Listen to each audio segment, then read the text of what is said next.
10টা থেকে 11টা করেছেন, এখন চুপ করে দাঁড়িয়ে আছেন কেন? ক্ষমতা থাকলে করুন। আমি এখানে বলে গেলাম, একজন বিজেপি কর্মী ধর্ণা মঞ্চ ছেড়ে যাবেন না। যদি যেতে হয় পুলিশের প্রিজন ভ্যানে যাবেন, নিজেরা যাবেন না। আর কি করে মমতা পুলিশকে শিক্ষা দিতে হয়, এই রাজ্যের বিরোধী দলনেতা যার কাছে 1956 ভোটে দোকান কাটা মমতা ব্যানার্জি হেরেছে, আমি জানি কি করতে হয়। 89 বার বিজেপিকে এলপিকে হাইকোর্টে যেতে হয়েছে, দরকার হলে আবার যাব।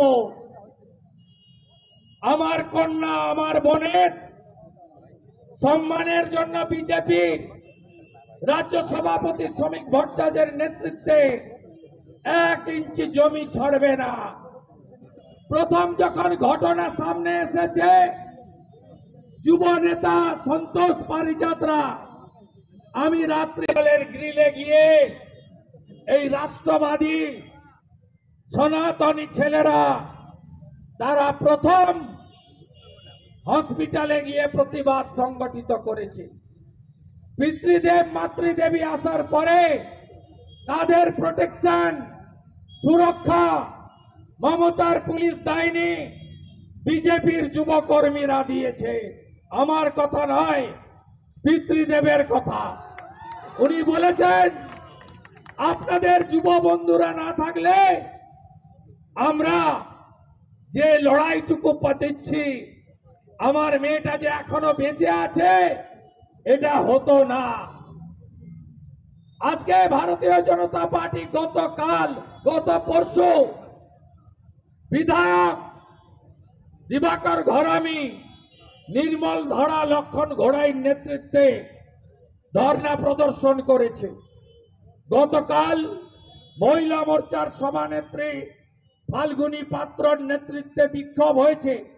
লকেট চট্টোপাধ্যায়ের নেতৃত্বে হসপিটালে আমাদের কন্যা বোনের সঙ্গে দেখা করার চেষ্টা হয়েছে। আজকে তো হসপিটালকে দুর্গ বানিয়েছে, সব তালা চাবি। হ্যাঁ বন্ধু, আমি ওই বোন বা কন্যার কাছে যেতাম না, কিন্তু বাবার সঙ্গে কথা বলার পরে, মায়ের সঙ্গে টেলিফোনে কথা বলার পরে আমি ডাক্তার বাবুদের কাছে যাব ঠিক করেছিলাম। আমি ডাক্তারদের কাছে গিয়ে জিজ্ঞেস করতাম, আমাদের মেয়েটি কেমন আছে, ভালো আছে তো? মেয়েটিকে সুস্থ করে আমরা প্রভু জগন্নাথের ভূমি উড়িষ্যা পাঠাতে পারবো তো? এইটুকু জিজ্ঞেস করার সুযোগও বিরোধী দলনেতাকে দেওয়া হয়নি। সকাল 8টায় হসপিটালের ম্যানেজমেন্ট ফোন করছেন, আমরা ভীষণ চাপে আছি, ডাক্তারদের বলে দেওয়া হয়েছে কোথাও মুখ খুলবেন না, কোথাও মুখ খুলবেন না। এইটাই হচ্ছে ক্রুয়েল লেডি, যাকে আমি বলি লেডি কিম, মমতা ব্যানার্জির আসল চরিত্র, আসল মুখ প্রমাণিত এই নিষ্ঠুর মহিলা।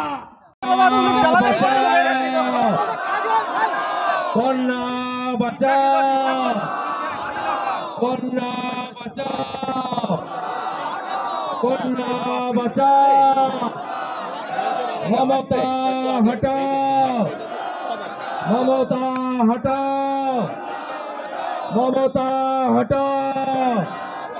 এই ধর্ষকদের নেত্রীকে, ধর্ষকদের নেত্রীকে, এই ধর্ষকদের নেত্রীকে, এই পুলিশ তুমি হায় হায়, শান্তিপূর্ণ ধর্নায় হামলা কেন? পুলিশ তুমি জবাব দাও।